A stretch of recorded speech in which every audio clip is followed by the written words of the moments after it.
Introduction. Python is a versatile language used in various fields, such as web development and data analysis. Python offers a wide range of built-in functions, one of which is the range function.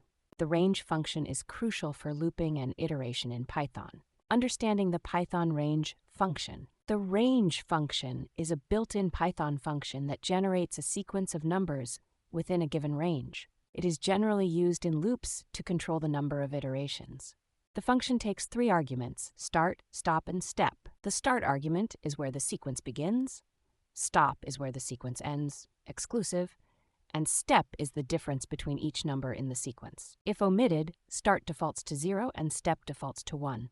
Common usage of the range function. The range function is most commonly used in for loops to control the number of iterations.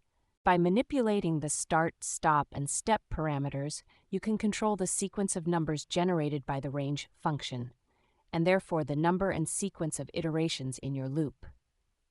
Tips and tricks. Remember that the stop argument is exclusive. You can use negative numbers and negative steps with the range function, allowing for sequences that count downwards. Common errors and how to avoid them. A common error is forgetting that the range function only accepts integer arguments. If you use a float as an argument, you'll get a type error. Another common mistake is confusing the order of the arguments. The order is start, stop, step. Misplacing these can lead to unexpected results. Conclusion. The range function in Python is a powerful tool for looping and iteration. It's versatile, capable of generating sequences of numbers to fit various needs.